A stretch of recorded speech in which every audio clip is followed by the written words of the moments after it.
Hello, everybody. Yeah, I'm still doing the dishes, but welcome to the Christmas story number 2. Doing the dishes extra slowly because I'm trying to just accommodate you as I go, and I really am not in a hurry to go anywhere. I'm not in a hurry at all. If you are new to this channel, please subscribe. This is the Christmas story number 2 of the Christmas collection. So if you haven't watched the first one, please watch it soon after this story. And thank you so much for all my subscribers, and let us get straight into the Christmas story number 2. See, clean dishes. I'm a good cleaner. Clean girl.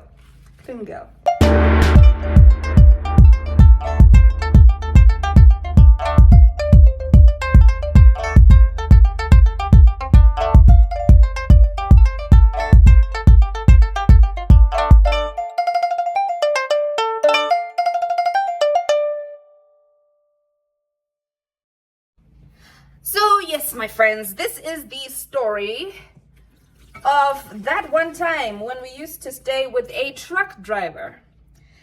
Now, I don't know how to give you a proper topic, but let me just say that in my life's journey, my mother and my sister and I have moved a lot. We have struggled a lot. You know, every family has its ups and downs. And at some point, not so long ago, we used to stay in a remote part of Zimbabwe. It's not very remote, but yes. A nice little part of Zimbabwe, kunozikanwa seku East View. Kwa bobo uko, kana mambo enda kutafara mabvuku. If you go beyond Tafara Mabvuku, before you get to Dama Falls, there's a place called East View. And me and my mom used to live there, and my sister. We used to stay there. And this story, we stayed there throughout my A-level, like Form 5, Form 6. But this particular story happened soon after I left high school. Yeah, when I was done with high school, when I was waiting for my Form 6 results. So, we were staying at this house, right? And me and my mom and my sister were just 3 people. So we shared the house. It wasn't a very big house, but that house that we lived in, we shared it with a man who was a truck driver. Now, for purposes of this conversation, I'm going to call this truck driver Mukoma Moses, right? So, Mukoma Moses was a truck driver. But there was something very, very fishy about Mukoma Moses as he was truck driving. And what was fishy about him was not the fact that he was a truck driver. He actually was a truck driver. Like, he would sometimes come and park the empty, like the truck, the gonyet head, Kumba. And, you know, like on his off day, he would bring the gonyet head to the house. And it didn't, like, without the trailer, you know, just the head. And so there was no doubt that this guy was a truck driver. I really don't know where this guy is. I haven't talked to him in a while. I would like to know if he's alive, actually. But anyway, for purposes of this story, let us stay on track. It must be as short as possible. So yeah, Mukoma Moses, there was something funny about him, you know? This guy was a soldier at some point.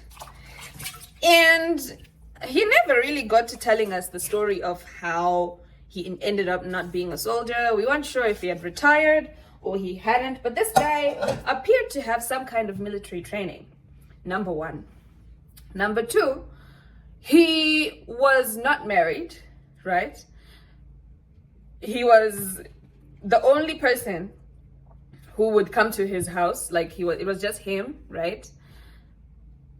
Like, he stayed by himself. That's what I'm trying to say. He stayed by himself. He would bring his girlfriend or girlfriends, maybe 2, but there was an official one. I'm not really sure how that would go. But he would come home like once a week. He would come home and stay once a week, or sometimes if they give him a long time off, like maybe there were times when he would stay for longer off work. So this guy would sometimes come off work longer, and sometimes he would stay at work for too long.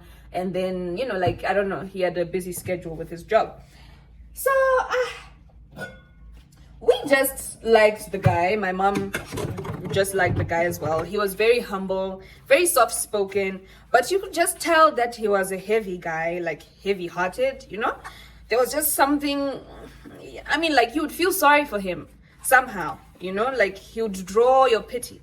But don't confuse that with him not being like fully manly and everything. He was a whole big guy, you know, and we would feel protected at the house. I mean, 3 girls. And then there's this big guy who just comes over once a week. Well, I don't know, that sounds so wrong, but he used to stay there, and whenever he was there, we'd feel really safe.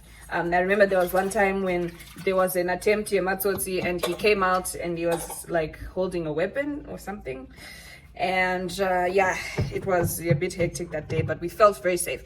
So I'm trying to express how safe we felt around this guy, because he at some point did actually protect us from thieves or an attempt, or I don't know. Yeah, there was something weird going on, and I think someone wanted something from outside of our house, because Bamba's not Jurao anyway. Fast forward. So this is our beloved Mkoma Moses. He comes and goes, and then as we continue staying together in harmony as a family, there are times when he started coming home from work with chocolates for me and my sister. And he would just say, ndapfura pa chichi, pa boda, vangwane ma chocolate oi. Or some other time he would just come home and he would say, ndashaya change, so ndazotenga ma chips. And he'll just give us these little goodies once in a while. It wasn't a common thing, but you know, he'll just, you know, give us stuff here and there. So, you know, this Mkoma guy, we grew fond of him, and he trusted us, we trusted him. Complete strangers, by the way, we're not even related, but then he just kind of became family, like our older brother.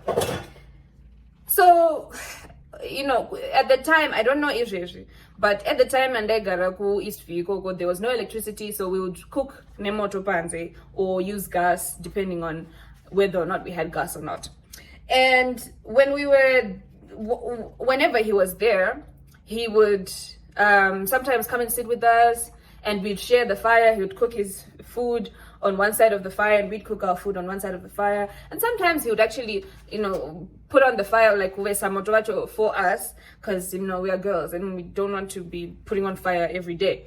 So sometimes he'll just, you know, make the fire for us, and then we'd end up sitting there talking us, and he'll tell us stories about him, tell us. So I'm just trying to build up onto this very interesting character. And I'm also trying to explain to you how easy it became for him to leave us the keys and tell us or ask us politely to sometimes clean his house for him when he's away. So once in a while we'd get into his house, you know, cobra and everything, and then walk out. And then I remember at some point he asked me to wash one of his shirts. We washed one of his shirts, and yeah, he was our older brother. We thought nothing of it, you know. He was a good guy. He would chase thieves away for us, you know. Fast forward at some point. So my mom is into a lot of cross-border work. She just does a lot of deals. She's just a runner, like she runs around a lot. And I remember at this point in time, she wasn't home. She had gone somewhere for a few days. And then Mkoma came back home, and it was just me and my sister. But then now Mkoma came back home, and yeah, Mkoma is there, and you know, it's a happy family. Mkoma comes back home, and his girlfriend is there. He brings his girlfriend home, and they do what they do, because, you know, it's a small house. You can hear them, what. Girlfriend goes. We are left, Tuchi. We are left alone again. Next day, Mkoma, we are just sitting. Mom's not there again. And then, yeah, it's just me and my sister. But then on this particular day, we stayed out a bit late.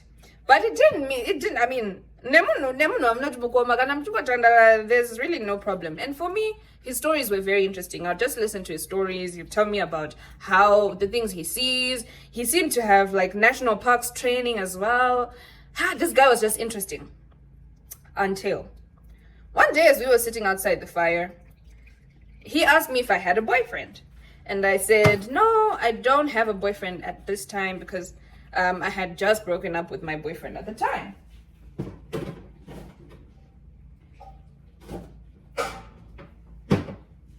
So yeah, I had just broken up with my boyfriend. No, in fact, no, sorry. This is what happened. I broke up with my boyfriend, and I then went and sat outside. I came home. I broke up with my boyfriend at that time. Came home and started crying. And this guy found me crying, asked me why I was crying. Are you okay? What is it? And then I told him I broke up with my boyfriend. I'm so heartbroken, blah, blah, blah. And he was like, don't worry. These things change and stuff like that. Like, you get over it. Your life you move on with your life. And you even laugh about this moment where you cried over this boy, what. Please bear in mind that all of this conversation was done where he didn't touch me, didn't try to comfort me. He was just standing there, asking me why I was crying, if I needed any help. You know, that type of help where do you need me to beat anybody up? So don't get it wrong. He was not touching me. He was not anywhere close to me. He made sure that he kept his distance, which is why also we felt safe around him, because he didn't get into your personal space. He was never too close for comfort. So yeah, I just want to make that clear. He was standing where he was standing. Well, not too far off, but he was genuinely concerned. Are you okay? Do you need me to beat anybody up for you? Blah, blah, blah. And then he just said, don't worry. So yeah, we are out by the fire again. We're done cooking. And for some reason, my sister fell asleep soon after food, but I wasn't sleepy. I just couldn't, I was in the middle of a breakup. I was heartbroken and just singing away, thinking about my sorrows. And then Mukoma came outside, because the fire would be right in front of our house. Like, you could literally take a stool and sit just not far from the door. So he also would walk out of his door and just sit by the fire. So I was sitting by the fire, and then we started talking. And then he started telling me about his girlfriend experience. The first time he had a girlfriend, the first time everything happened. The conversation just started moving until he asked me if I was still a virgin, to which I said yes, to which he did not believe. But I said, why would you not believe it? That I'm not. It's like, no, but how can you have a boyfriend and then still be a virgin? I'm like, I'm still a virgin because I had a boyfriend and I was a virgin, and I was still a virgin still. You know, I'm still a virgin, and I'm now getting pissed off at this guy. Like, what are you implying? Why are you even asking me the question if you didn't believe that I was a virgin in the first place? It's like, no, I just wanted to find out, making sure that these boys are not taking advantage of you. I'm like, no, I'm fine. I'm strong. Okay, fine. And talking. And then eventually he's like, so you've actually never done it before in your whole life? And I'm like, nope, I don't even know how it's done. And it's like, do you want me to tell you about it? Like, teach you the subject? And I said no. And I said no. And he was like, okay, fine. And then we talked. And then he was like, okay, if you ever need help with the subject, please let me know. I'm willing to teach you. And I said, fine. At which point he then went to bed, and I decided to go to bed because I was too confused for my age. I was 19. I was 18 at the time, fresh out of high school. So this is by far the weirdest experience that I had with a person who we lived with, who was a neighbor. And I don't know if there are any of you who have had such experiences where neighbors become friends and you become, neighbors begin to cross too many boundaries. I don't know. But what I do know is we wouldn't have had this conversation if my mom was at home. So which means like any other man who would like to take advantage, he probably would have tried to take advantage if I had said I wasn't a virgin. He probably would have asked. Because how do you then say, do you want me to teach you the subject? I'm like, no, I don't want you to teach me. But yeah, it's a Christmas story. It has to be a short story. I'm really trying to make these stories short, but then there's just so much coming into my head. If you haven't subscribed, please subscribe. This was the story number 2, and stay tuned for story number 3. I hope you're enjoying yourselves. Merry Christmas, guys. Tee hee hee.